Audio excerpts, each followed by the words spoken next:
Saudara-saudari yang terkasih, kita jumpa lagi dalam Pelita Hati hari ini, Minggu 30 April 2023, hari Minggu Paskah yang keempat, hari Minggu Panggilan. Bersama saya Romo Thomas Suratno, SCY dari Paroki Cilandak, Jakarta Selatan, mendengar dan merenungkan sabda Tuhan, yakni firman Tuhan yang tersurat dalam Injil Yohanes, bab atau pasal 10, ayat 1 sampai dengan ayat 10.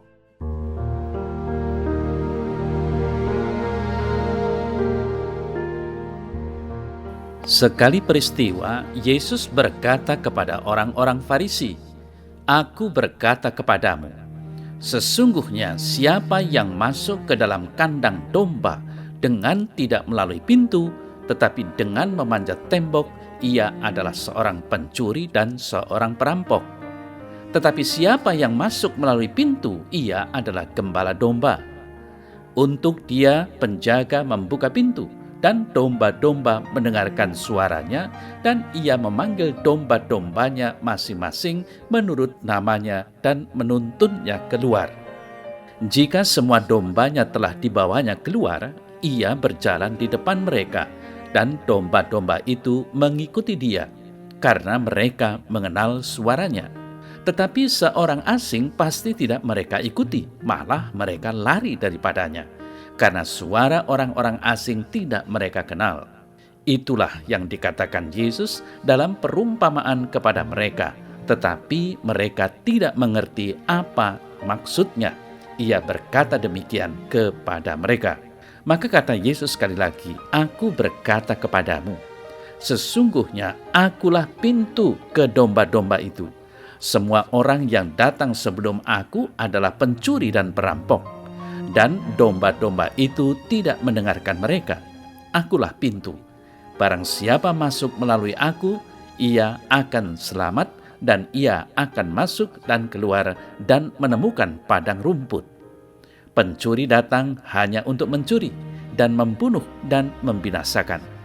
Aku datang supaya mereka mempunyai hidup dan mempunyainya dalam segala kelimpahan."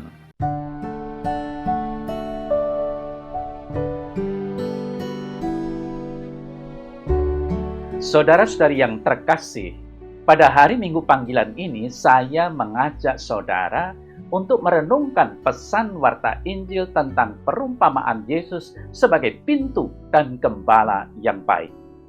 Pada awal warta tadi diungkapkan bahwa masuk melalui pintu menjadi tolok ukur gembala yang baik. Kemudian, ketahuilah bahwa kawanan domba dapat diganggu dengan cara yang halus dari dalam ataupun dengan cara yang kasar melalui kekuasaan yang disalahgunakan. Sejarah gereja menunjukkan bahwa si jahat dapat menggunakan kedua cara ini. Kadang-kadang masuk dalam tubuh gereja dengan cara halus dan rahasia untuk mengacaukan dari dalam. Namun kadang ia masuk dari luar dengan cara terang-terangan dan kasar. Pintu hanya terbuka bagi para gembala domba, sedangkan yang tidak masuk melalui pintu disebut sebagai pencuri dan perampok. Santo Yosemaria Escriva mengatakan, "Siapakah gembala yang baik? Ia yang masuk melalui pintu, yaitu pintu kesetiaan kepada ajaran gereja." Maka dapatkah kita mengenali gangguan si jahat ini dalam gereja yang bahkan terjadi di masa sekarang ini? Gangguan yang kasar dari luar mungkin lebih jelas di mata kita, seperti kekerasan atau penganiayaan yang dilakukan oleh pihak luar kepada gereja. Namun, yang tak kalah memprihatinkan adalah gangguan yang masuk di dalam tubuh gereja secara perlahan-lahan. Misalnya, ajaran atau paham tentang New Age, di mana tanpa disadari mulai banyak mempengaruhi umat Kristen Katolik. Sudahkah kita waspada dan menjaga iman kita dan keluarga kita agar jangan terpengaruh olehnya? Sudahkah kita menyadari bahwa gembala yang benar adalah yang masuk melalui pintu Yesus Kristus? Kemudian, saudara-saudara yang terkasih, dikatakan bahwa gembala yang baik mengenal domba-dombanya dan mereka mengikuti dia. Di saat itu adalah umum bahwa jika pada waktu malam kawanan domba dikumpulkan menjadi satu kawanan, dan mereka akan dijaga semalaman oleh penjaga malam. Lalu pada waktu pagi, para gembala akan kembali dan membuka kawanan, dan setiap gembala akan memanggil tiap-tiap dombanya yang akan mengenal suara gembalanya dan mengikutinya. Domba-domba ini mengenali suara gembalanya, karena sang gembala biasanya memanggil nama mereka untuk mencegah mereka terpisah dari kawanan, dan sang gembala akan memimpin mereka ke padang rumput. Saudara-saudari yang terkasih, Tuhan menggunakan gambaran ini untuk mengajarkan kebenaran ilahi. Karena ada banyak suara di sekeliling kita, kita perlu mengenali suara Kristus yang secara terus-menerus disampaikan kepada kita melalui pengajaran magisterium gereja. Selanjutnya, kita perlu menaatinya jika kita ingin memenuhi kebutuhan jiwa kita. Santo Yosemaria Escriva kembali mengatakan, Kristus telah memberikan kepada gerejanya kepastian di dalam ajaran dan sumber air rahmat di dalam sakramen-sakramen. Ia telah mengatur segalanya sehingga akan selalu ada orang-orang yang membimbing dan memimpin kita untuk mengingatkan kita secara terus-menerus akan jalan kita. Saudara-saudari yang terkasih, belajar dari kisah domba-domba ini yang mengenali suara gembalanya, apakah kita sudah mengenali suara Kristus gembala utama kita?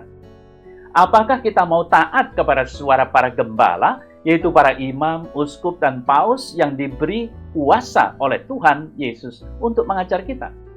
Apakah kita sudah mengenali pengajaran mereka sebagai pengajaran Tuhan sendiri? Apakah kita menghargai sakramen-sakramen dan dengan tulus hati mempersiapkan diri untuk menerimanya dengan sikap batin dan sikap tubuh yang layak? Saudara-saudari yang terkasih, setelah Yesus berbicara perumpamaan, lalu dinyatakan, tetapi mereka tidak mengerti apa maksudnya. Ia berkata demikian kepada mereka. Dengan kata lain, mau dikatakan bahwa mereka tidak memahami ajaran Yesus yang disampaikan dengan perumpamaan itu. Lalu di sini Kristus mengembangkan dan menginterpretasikan gambaran gembala dan kawanan untuk meyakinkan bahwa setiap orang yang mempunyai sikap batin yang baik dapat memahami artinya. Tetapi orang Yahudi gagal untuk memahaminya. Seperti terjadi juga ketika Yesus mengajar tentang Ekaristi, sang roti hidup yang turun dari sorga, dan ketika ia berbicara tentang air hidup, atau ketika ia membangkitkan Lazarus dari mati. Saudara saya yang terkasih, adakah halangan di batin kita untuk menerima ajaran Kristus? Apakah kita juga seperti orang Farisi yang menutup diri terhadap ajaran Kristus dan ajaran gereja, sementara dengan teguh memegang interpretasi sendiri tentang suatu ajaran tertentu? Bagaimana penghayatan kita akan pengajaran Yesus tentang Ekaristi, roti hidup yang dapat kita terima setiap hari? Nampaknya kita perlu mempunyai keterbukaan hati dan kerendahan hati untuk belajar memahami apa yang disampaikan oleh Tuhan Yesus melalui gerejanya. Jika kita berkeras mempertahankan pendapat pribadi, bukankah kita menjadi seperti orang Yahudi yang gagal memahami ajaran Yesus karena mendahulukan pemahaman sendiri yang berbeda dengan yang Yesus sampaikan? Saudara-saudari yang terkasih, setelah Yesus menjabarkan tentang gerejanya di masa mendatang melalui gambaran kawanan domba, Kristus memperluas perumpamaan ini dan menyebut dirinya sebagai pintu ke domba-domba itu. Artinya apa? Artinya, baik para gembala maupun domba yang masuk ke dalam kawanan harus melalui pintu itu, yaitu Kristus. Jika Tuhan mempercayakan tugas penggembalaan yang sederhana kepada kita, misalnya sebagai orang tua dalam membina iman anak-anak kita, atau sebagai pelayan umat dalam paroki atau lingkungan, kita perlu mengusahakan tujuan ini, yaitu agar orang-orang yang dipercayakan Tuhan kepada kita dapat mengenal dan mengasihi Kristus. Kristuslah yang harus menjadi yang utama. Dia semakin besar dan kita semakin kecil. Sudahkah kita bersikap demikian? Saudara-saudara yang terkasih, dikatakan tadi bahwa mereka yang datang sebelum Yesus adalah pencuri dan perampok. Tentu saja perkataan Yesus yang keras tentang mereka yang datang sebelum Dia tidak ditujukan kepada Musa atau para nabi, atau kepada Yohanes Pembaptis. Sebab apa? Sebab mereka mewartakan Mesias yang akan datang dan mempersiapkan jalan baginya. Di sini Kristus mengacu kepada para nabi palsu dan penipu. Di antaranya beberapa pengajar hukum Taurat yang adalah orang-orang buta dan pembimbing yang buta yang menghalangi jalan orang-orang kepada Kristus. Seperti telah terjadi saat sebelumnya. Ketika para pengajar itu menghalang-halangi orang untuk percaya kepada Kristus ketika ia menyembuhkan orang yang dilahirkan buta. Kelihatannya hal ini sungguh mengacu kepada para gembala palsu yang ada pada saat itu, yakni para orang Farisi dan Saduki. Saudara-saudari yang terkasih, dalam kehidupan sehari-hari, terutama bagi kita yang sering datang ke gereja, berdoa, menerima sakramen, kita dipanggil untuk menjadi saksi iman yang hidup, yang bertingkah laku sesuai dengan iman kita. Apalagi bagi mereka yang dipercaya untuk mengajar di gereja atau dikenal sebagai seseorang yang melayani Tuhan, maka renungan ini menjadi sangat relevan. Apakah aku sudah mengambil bagian dalam tugas penggembalaan Kristus dengan baik ataukah belum? Sebab jangan sampai kita bersikap seperti orang-orang Farisi yang perbuatannya tidak sesuai dengan perkataan atau ajaran yang keluar dari mulutnya. Kemudian, saudara-saudari yang terkasih, ketika Yesus menyatakan dirinya sebagai pintu yang aman bagi semua yang masuk melalui Dia, Ia bermaksud pertama-tama sebagai pintu bagi gembala. Namun demikian, Ia juga adalah pintu bagi domba-domba yang melaluinya mereka masuk dan keluar untuk menemukan padang rumput. Adalah wajar jika dalam rangka mengambil bagian dalam tugas sang pemimpin, sang bawahan mengikuti ketentuan dan perintah atasannya. Maka semua orang yang turut mengambil bagian dalam tugas penggembalaan Kristus selayaknya mengindahkan ajaran Kristus yang dinyatakan melalui magisterium dan bukan semata-mata atas pemahamannya sendiri. Akhirnya, saudara-saudara yang terkasih, Yesus datang untuk memberikan hidup dalam kelimpahan. Jika maksud para pencuri adalah merusak, maksud Yesus adalah memberikan hidup, yaitu hidup kekal. Ia datang kepada domba-dombanya supaya mereka memperoleh hidup dan mempunyainya di dalam kelimpahannya, yaitu rahmat, kemuliaan, dan kebangkitan dari kematian. Saudara-saudari yang terkasih, ada banyak orang keliru dalam menginterpretasikan hidup dalam segala kelimpahan yang dimaksudkan oleh Tuhan Yesus di sini. Mereka menyangka bahwa Tuhan Yesus menjanjikan kelimpahan materi, seolah-olah jika seseorang sudah mengimani Kristus, pasti dapat berkelimpahan harta. Atau sebaliknya, jika ia belum berkelimpahan harta, artinya ia belum sungguh hidup di dalam Yesus. Namun sabda Tuhan menunjukkan bahwa bukan kelimpahan harta jasmani yang dijanjikan oleh Yesus, melainkan hidup yang kekal. Saudara-saudara yang terkasih, yang dijanjikannya adalah Dia sebagai Sang Roti Hidup akan hadir dan menyertai kita dalam Ekaristi. Dan dengan menyambut Ekaristi, kita menyambut Kristus sendiri. Adakah yang lebih berharga dari Kristus sendiri yang kita sambut?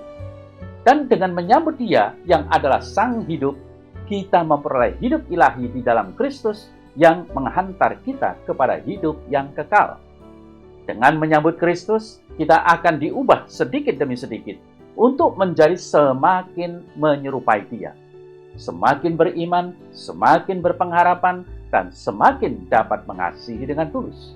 Saudara-saudara yang terkasih, dengan sifat-sifat inilah kita dimampukan oleh Allah untuk menghadapi pergumulan hidup. Dan kita sungguh dapat hidup di dalam Tuhan dan bersama Tuhan. Dalam keadaan ini, kita dapat melihat berkat-berkat Tuhan yang terus menyertai walaupun kita berada dalam keadaan yang paling sulit sekalipun. Inilah hidup sejati di dalam Tuhan yang menghantar kita kepada kehidupan kekal di sorga kelak.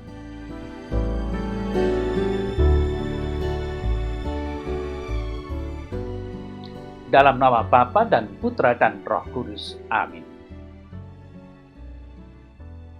Ya Tuhan Yesus, Engkau sungguh gembala yang baik, dan kami adalah domba-domba-Mu. Kami sungguh percaya akan sabda-Mu, dan berusaha untuk taat menjalankan perintah-Mu. Semoga Engkau sudi selalu mencurahkan roh kekuatan-Mu, sehingga kami dimampukan untuk hidup sebagai domba-domba yang setia. Amin. Semoga Allah yang Maha Kuasa memberkati saudara sekalian, Bapa dan Putra dan Roh Kudus. Amin.